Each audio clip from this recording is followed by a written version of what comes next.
Hello friends, कैसे हो आप सब। आई होप आप सब अच्छे होंगे। तो आज की इस वीडियो में हम क्या देखने वाले हैं, हम देखने वाले हैं एनसीईआरटी साइंस क्लास 7 और चैप्टर 8। ठीक है, चैप्टर 8 का नाम क्या है आपका, किशोर अवस्था की ओर। तो आज की वीडियो थोड़ा सा लेट आई है, बट मैं आज आपको 2 चैप्टर्स करा दूंगी। मतलब एक वीडियो में एक ही चैप्टर रहेगा। ठीक है, जल्दी से आपकी एनसीईआरटी कंप्लीट हो जाएगी। थोड़ा मुझे टाइम नहीं मिल पाया था, इस वजह से मैं वीडियो अपलोड नहीं कर पाई थी।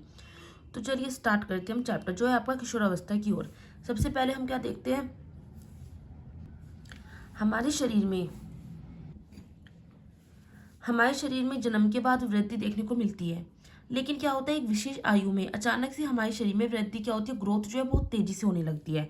और इसी के साथ क्या होते हैं, अनेक परिवर्तन आते हैं किसमें, हमारे शरीर में। तो यही कहते हैं कि ये जो अवस्था होती है, ये जो परिवर्तन आने लगते हैं हमारी बॉडी में, तो ये किशोरावस्था को दर्शाता है। किशोरावस्था को इंग्लिश में क्या कहते हैं, वो कहते हैं एडोलसेंस। ठीक है, याद रखना है आपको, एडोलसेंस किशोरावस्था को कहते हैं। तो किशोरावस्था की अगर मैं सिंपल सी डेफिनेशन तो क्या होगी, हमारे जीवन की वह अवस्था जिसमें वृद्धि के साथ साथ अनेक परिवर्तन होते हैं और जिसके परिणाम स्वरूप जनन परिपक्वता आती है, तो वो आपकी एडोलसेंस किशोरावस्था कहलाती है। 10 से 11 साल का जो समय होता है, 10 से 11 वर्ष से लेकर 18 वर्ष के बीच में जो समय होता है, मतलब 10 और 11 साल की जो उम्र होती है उससे लेकर 18 साल की उम्र के बीच, इसको कहते हैं टीनेज। ठीक है, इस आयु काल के लड़के और लड़कियों को टीन एजर्स कहा जाता है। टीन एज होती है वो वाली, और उसकी जो उसमें उस आयु काल में जो लड़के लड़के होते हैं उसको कहते हैं टीन एजर्स। ये आपको पता ही होगा नॉर्मली। ठीक है, फिर आ जाता है आपका टॉपिक यौवनारंभ, जब किशोरावस्था के लक्षण दिखाई देना शुरू होते हैं, तो क्या कहते हैं इसे, यौवनारंभ। ठीक है, जनन परिपक्वता के समय यौवनारंभ जो है समाप्त हो जाता है। इसके समय क्या होता है, कुछ शरीर में परिवर्तन आते हैं, जैसे लंबाई में वृद्धि होती है, शारीरिक आकृति में परिवर्तन होती है, स्वर में परिवर्तन हो जाता है। स्वर में जैसे लड़कियों की आवाज थोड़ी पतली हो जाती है, लड़कों की आवाज भारी हो जाती है। तेल व श्वेत ग्रंथियों की क्रियाशीलता में वृद्धि आती है। मानसिक, बौद्धिक और संवेदनात्मक परिपक्वता भी आती है। बात करते हैं हम गौण लैंगिक लक्षण। किशोरावस्था में बाह्य रूप से दिखाई देने वाले वे लक्षण जिनके द्वारा लड़के और लड़की की पहचान की जा सकती है, जैसे लड़कों में दाढ़ी आ जाती है, ठीक है, लड़कियों के बाल लंबे हो जाते हैं सिर के, तो उनको कहते हैं कौन, लैंगिक लक्षण, मतलब भारी लक्षण जिनके द्वारा लड़के और लड़कियों की पहचान की जा सकती है। बात करते हैं रजोधर्म। लड़कियों में 11 और 12 वर्ष की आयु में अंडाणु परिपक्व होने लगते हैं, और अंडाणु के परिपक्व होने के साथ ही गर्भाशय की भित्ति क्या होती है, मोटी होती जाती है। निषेचित अंडों का जुड़ना, क्योंकि इसमें क्या होते हैं, निषेचित जो अंडे हैं वो जुड़ते जाते हैं। प्रत्येक माह किसी एक अंडाशय से जो है परिपक्व अंडाणु निकलता है, और प्रत्येक माह गर्भाशय की भित्ति क्या होती है, मोटी होती जाती है।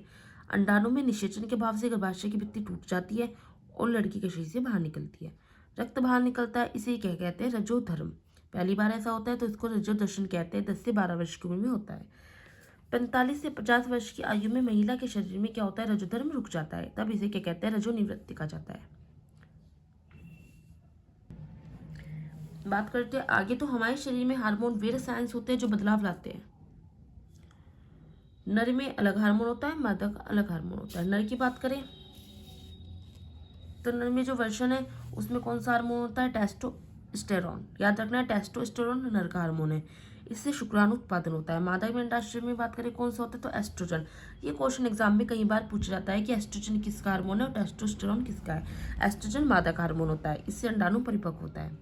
ठीक है, अब बात करते हैं अंतःस्रावी ग्रंथियां, ये जिसको हम कहते हैं नलिका विहीन ग्रंथियां।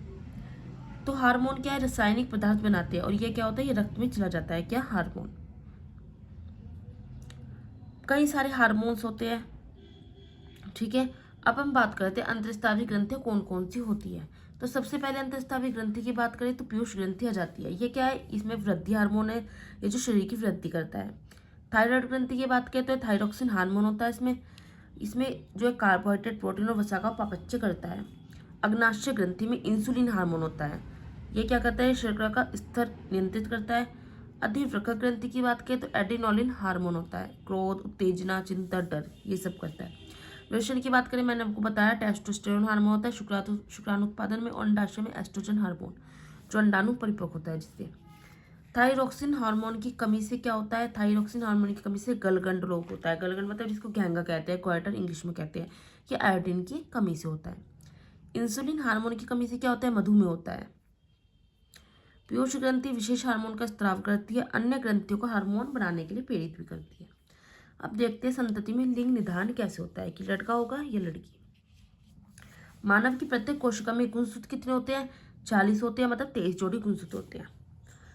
नर में 40 होते हैं और मादा में कितने? 40। सिर्फ फ्लो चार्ट है, इससे आपको याद रखना है। 40 में कायिक गुणसूत्र होते हैं और लिंग गुणसूत्र होते हैं। जो कायिक गुणसूत्र होते हैं वो है 44।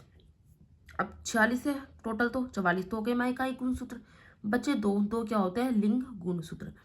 नर में जो लिंग गुणसूत्र होता है वो एक्स भी होता है और वाई भी होता है।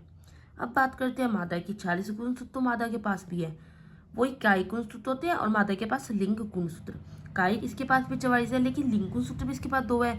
फर्क क्या है? जो नर में लिंग गुणसूत्र है वो एक्स और वाई दोनों होते हैं। नर के पास एक्स भी है और वाई भी है, ठीक है। मतलब यह जो है लड़का बनाने के लिए भी है और लड़की बनाने के लिए भी, दोनों लिंग इसके पास है। बट मादा के पास बात करें तो एक्स है, और जो एक्स होता है वो लड़की बनाने पर निर्भर करता है। अब देखिए यहाँ पे क्या होता है, 44 है, ठीक है। हमने इसका करा तो 22 जोड़ी प्लस एक्स इसके पास, इसमें 22 प्लस वाई, एक्स और वाई मादा के नर के पास दोनों है, और मादा के पास 22 प्लस एक्स, 22 प्लस एक्स, इसके पास सिर्फ एक्स है। अब क्या होता है, ये वाला यहाँ से बनता है मादा का 44 प्लस एक्स एक्स। ये कैसे बना? 22 प्लस एक्स तो लिया हमने नर का, और इसका कायिक गुणसूत्र का 22 प्लस एक्स ये वाला लिया मादा का, तो ये दोनों मिलकर इन्होंने क्या बनाई? मादा बनाई, मतलब लड़की होगी क्योंकि इसके पास एक्स एक्स आया है, ठीक है। फिर हमने क्या लिया? एक वाई वाला लिया जो मेल के लिए है, पुरुष मतलब लड़का बनने के लिए। एक तो हमने ले लिया 22 वाला, और फिर हमने ले लिया एक मादा वाला 22 प्लस एक्स। तो हमारा क्या हुआ? एक्स भी आ गया और वाई भी, मतलब लड़का लड़की में से दोनों में से कुछ भी हो सकता है।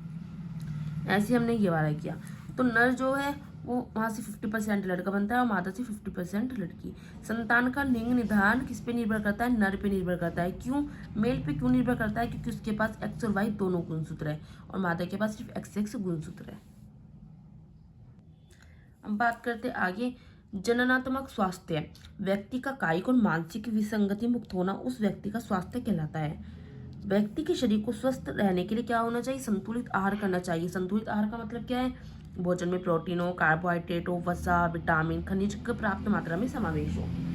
रोटी, दाल, चावल, सब्जी संतुलित आहार है। फल पोषण देते हैं। लोह आयरन तत्व रुधिर का निर्माण करता है। और आयरन कैसे मिलता है? पत्तीदार सब्जियां, गुड़ खाने से, मांस, संतरा, आंवले में पाया जाता है।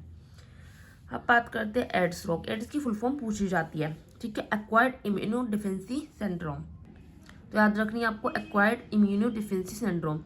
HIV वायरस के कारण प्रतिरक्षा तंत्र कमजोर हो जाता है। HIV की फुल फॉर्म भी लिखी है मैंने, ह्यूमन इम्यूनो डिफेंसी वायरस। तो ये चैप्टर हो जाता है आपका कंप्लीट। स्टार्टिंग से मैं आपको वीडियो दिखा रही हूँ, वीडियो नहीं नोट्स दिखा रही हूँ। आपको क्या करना है? वीडियो को पॉज करना है, अपने नोट्स बना लेने हैं। अच्छे से वीडियो देखनी है, अच्छे से समझना है, और आपको अपने नोट्स बनाते चलने हैं, ठीक है। वीडियो को पॉज करके आप अपने नोट्स बना सकते हो। वीडियो अच्छी लगती है तो आपको लाइक करनी है, वीडियो शेयर करनी है फ्रेंड्स के साथ, जो भी NCERT पढ़ रहा है, जो भी कॉम्पिटिटिव एग्जाम की प्रिपरेशन कर रहा है। कमेंट्स करके मुझे आपको बताना है कि आपको वीडियो कैसी लगती है। आपको जो है मेरी वीडियो शेयर करनी है, क्योंकि मेरी वीडियो शेयर नहीं कर रहे हो तो मेरा थोड़ा मुझे मतलब मोटिवेशन नहीं मिलता है। फिर मेरी वीडियो पे व्यूज़ बहुत कम आ रहे हैं, जबकि मैं इतनी ज़्यादा मेहनत करती हूँ। तो आपको वीडियो शेयर जरूर करनी है अपने फ्रेंड के साथ, ठीक है।